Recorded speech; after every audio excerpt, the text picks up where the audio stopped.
Shark and sheep shit. Skit number 1.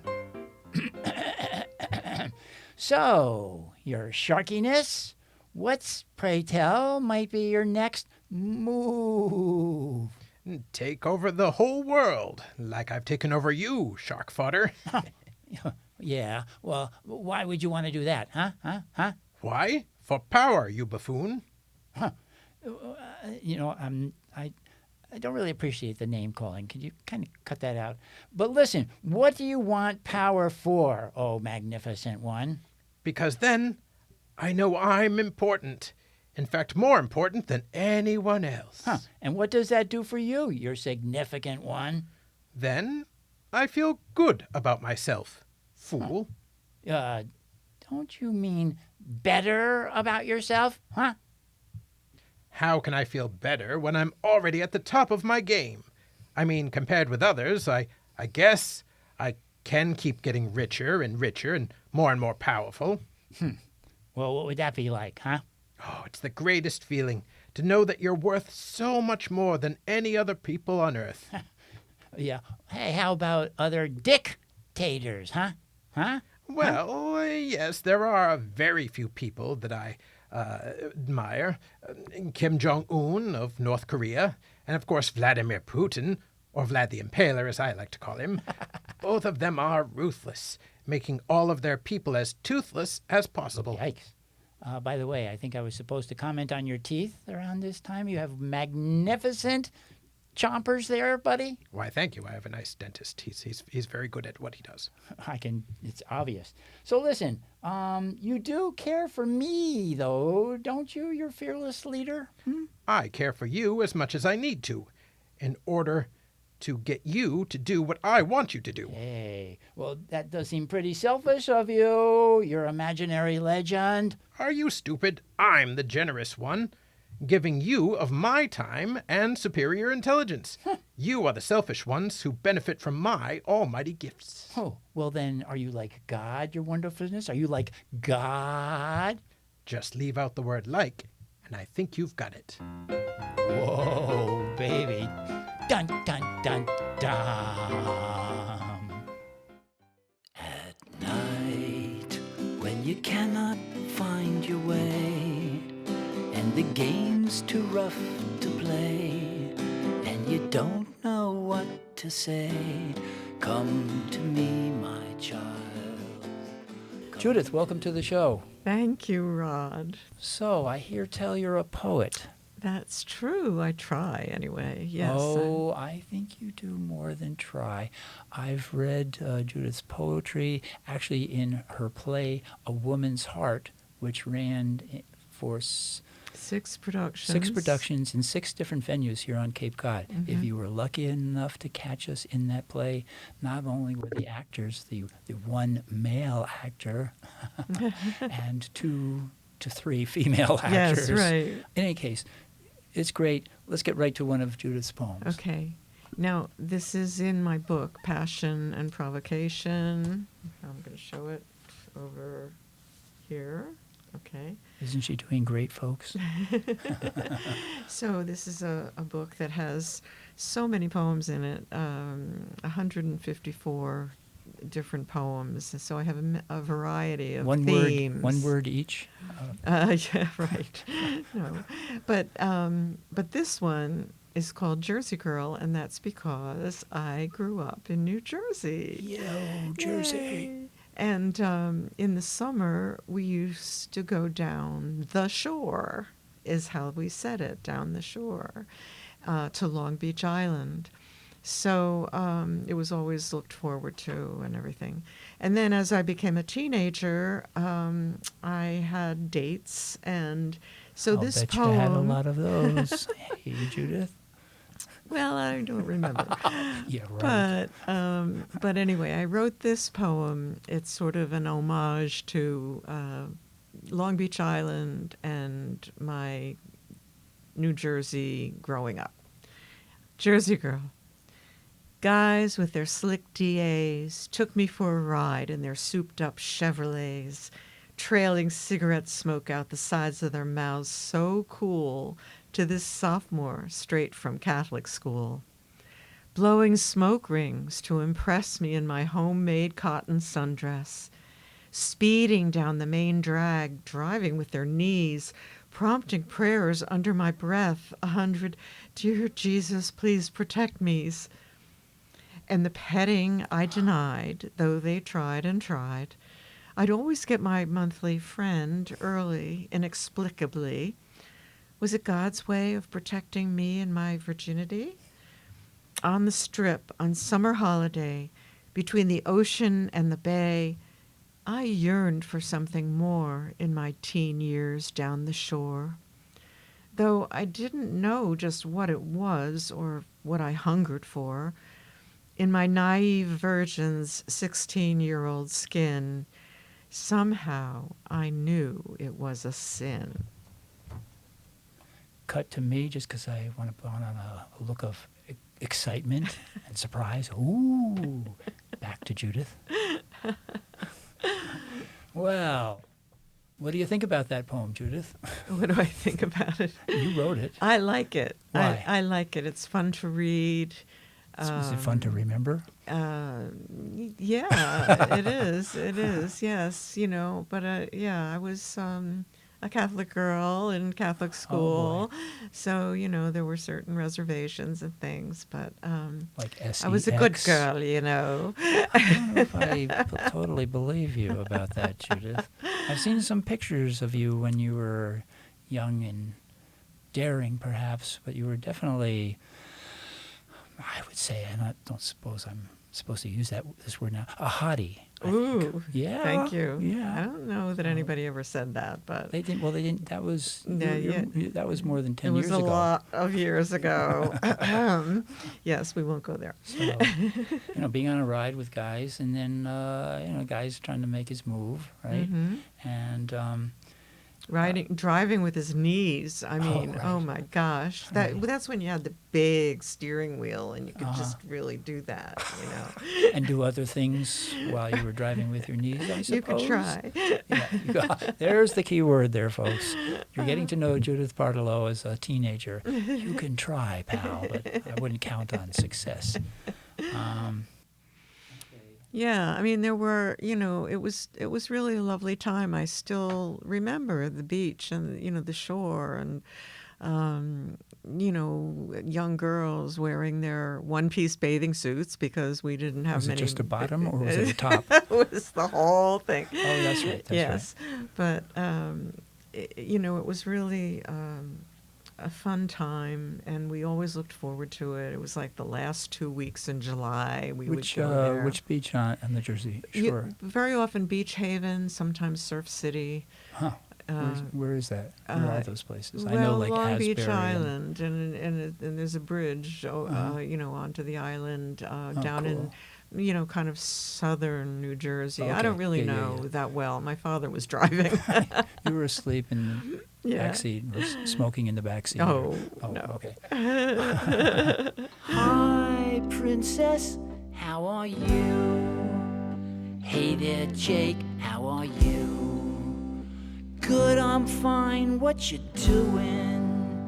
Not much, Jake, how about you? Me, I just got back from the Rolling Stone show. It was Hello again. You know what time it is. Or maybe not. Actually, I don't know. I think it's about 20 after 2 or something like that. But it's also time for me to tell you, before I get into the song, about this shirt. Can everybody see this shirt? It's a recreation of my favorite album of all time from 1968. It's the third album by a group called Love out of Los Angeles. They had a hit with on their first album with a song called My Little Red Book. Well, I just got out my little red book the minute that you said goodbye. That was pretty cool, even though it wasn't written by Arthur Lee, the main songwriter of Love. But their third album was a beautiful mix, usually in the top 100 list of greatest rock and roll albums. And in any case, this is a T-shirt I just got. If you can see, it's got the 5 members of Love on here. I think it's hard to tell upside down, but I think that's Arthur Lee there, and Johnny Eccles, the lead guitarist, and Brian McLean is down here somewhere. I can't see upside down. I can hardly see right side up. So I just wanted to show that off. It's awesome, I think. And this is another awesome thing to me. It's one of my favorite songs of moi. So this song, entitled It's Just a Play, is perhaps, in the wide world of literature, a metaphor for, well, you figure it out. How's it start again? It's just a play. You play your part each day. Do you know who you will be as you step out on the stage? What will you say? And what's your part today? Will you speak right from your heart, or will you act your age? Now, here is the rub. You can be who you want to be, but you might be the only one who knows just who you are. So step out from the tub and towel away the tears and toil and grease from yesterday. You've a brand new part to play today. There are no words that tell the tale just right. You can give with all your might and still be who you were. Perhaps you've heard the worst act is the third. Well, if that's so, why don't you go backstage with him or her, or... But now is your chance. Whoops. The curtain hasn't fallen yet. You can steal the stage or steal away, but once it's done, it's done. So sit around or dance. This can be comedy or tragedy. The lights are dimmed, the theater's hushed, the conductor starts to sway, and you've a brand new part to play today. And when it's done, will you swear that it's been fun? That with broken bones and all those stones you've counted, you were one as you look back. Is your ledger in the black? Did the show take in enough to win, or were you just a hack? And as you hang up your costume and the makeup leaves your face, just how many times did you say your lines with greed but not with grace? And as you step out the theater, is your walk still filled with pride? Do you look inside and say that I'd be better if I tried?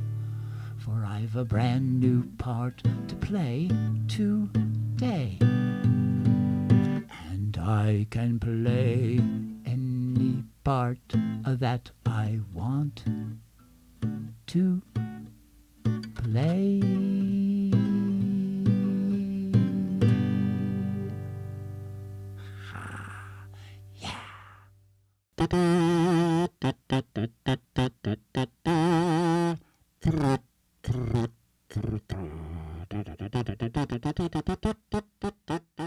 There was once a boat, a large sailboat, holding 7 people and a cat on it, sailing in the waters off of North Carolina, hosting, as it were, a party for the graduation of the oldest teen on the boat from South Eldridge Baptist Basketball Academy with honors and a scholarship to Duke. When a gale or a storm came up from the south with hornets and flying ants whirling amidst the wind and rain, and every single person, as well as the cat, went below deck to get away from the buzzing and stinging and biting, and that was just from the rain. And straight away they began to play a game of Hummer, a card game played with 2 decks and a small red rubber ball, in which the ball is bounced 3 times by whoever just picked up the last card, and before the 3rd bounce, everyone has to discard the 1 card in their hand that they think reminds them most of someone they haven't seen in a very long time. after which everyone has to guess who the other people were reminded of. And whoever comes closest to guessing the person's actual person in mind picks up the ball and performs some sort of trick with it, which is given a certain number of points depending upon degree of difficulty and the number of body parts which are involved in the trick. Although there is one body part which gets double points if it is used either last or first in the trick.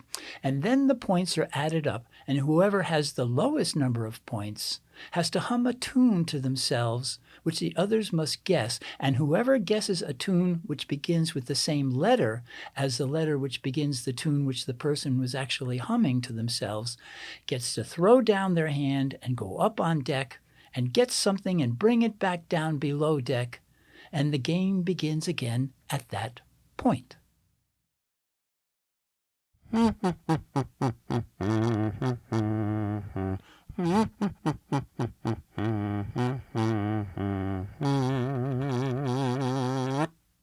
it. Fake it. Well, hello, boys and girls. Happy to see you again. Even though technically speaking, I can't see you, even though I believe you are looking at me. Is my hair all right? You know, I got a new hairdresser recently. Jose, I love him, but he's such an unusual guy, and I don't think he does a wonderful job all the time of cutting my hair. But man, can he make tacos? That guy is great. I love tacos, hard tacos in particular. In any case, welcome to this portion of the show. I'm sure you saw the sign which said that this is, and who am I? I am well endowed, that's for sure. I am Auntie BITE. And I think you could see, or maybe not, I'm not sure, we haven't made the sign yet, so I don't know what it's going to say. But BITE, I'm Auntie BITE. B stands for book banning.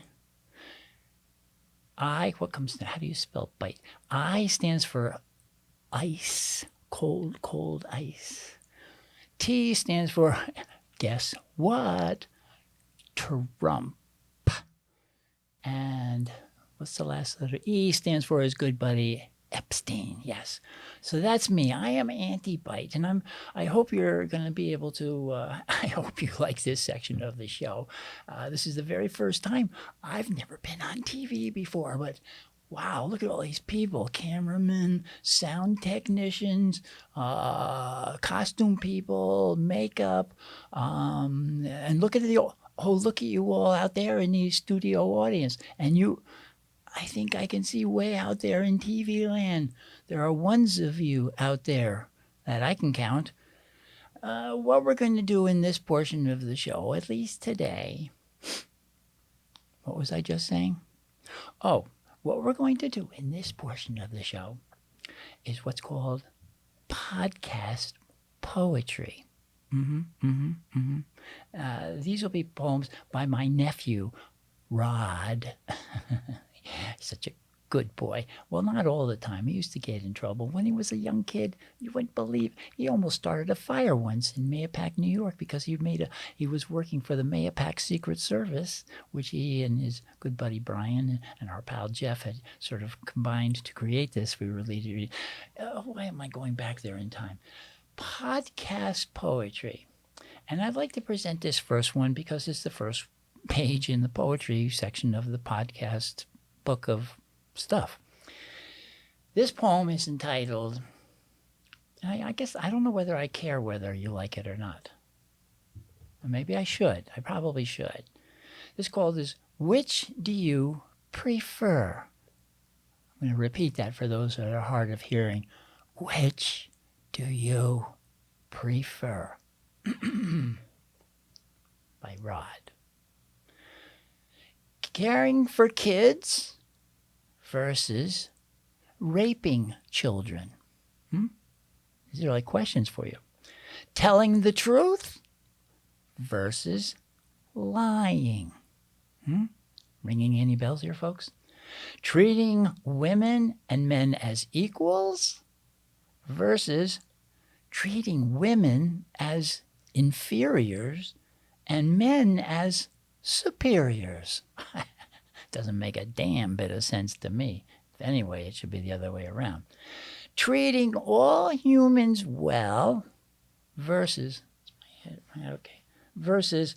treating those of different skin tones unhumanly. How about, which do you prefer? Respecting different beliefs about God versus treating those with different God beliefs uncharitably. Ha! Get it? Get that little dig there?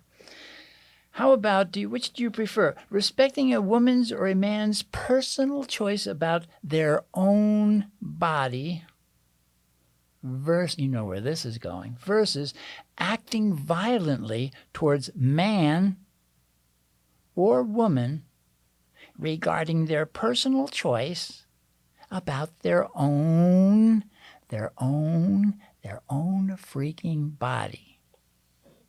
Ha! Which do you prefer? Sharing what you have with others? Does that ring any Jesus bells for anybody? Versus gaining, conning, hoarding all you can get for yourself. And finally, last one for this poem, folks. Going to war and killing people only as a last resort versus going to war and killing people for greedy reasons. Greedy reasons. Greedy reasons. Okay, well, that's the end of that poem. It's called, take a guess what it's called. Anybody want to get, you? What? That's right. Which do you prefer? Simple. But you know what? I don't think people are asking themselves. I'm very upset. The reason I came on this show, besides the exorbitant pay I'm getting to come on this show, and that's not true, just a disclaimer, I don't get paid for this. I should. But the reason I'm here is because I feel so strongly about the shit that's going down in our country and the world. But I'm really more concerned about what's going down in our country because we used to be, and I'm not talking about, what's that, Make America Great Again? We used to be a hell of a lot better than we are right now, folks. Come on, you got to admit it. There weren't people actively violent with each other in the streets to the extent that there is with ICE. This is why I'm anti-ICE. It's part of the whole anti-bite program. And there's all sorts of other stuff. I don't think I want to go on now because I get tired of myself. So even if you don't. So I'll say goodbye for now, and we'll be back soon with the next portion of the show. And I don't know what that's going to be like, but see you soon. Bye. Green, pink, blue, and yellow. Green, pink, blue, and yellow. Green, pink, blue, and yellow. Green, pink, blue, and yellow. I'm in the grass now, I'm healthy as a cow. The sky is upside down.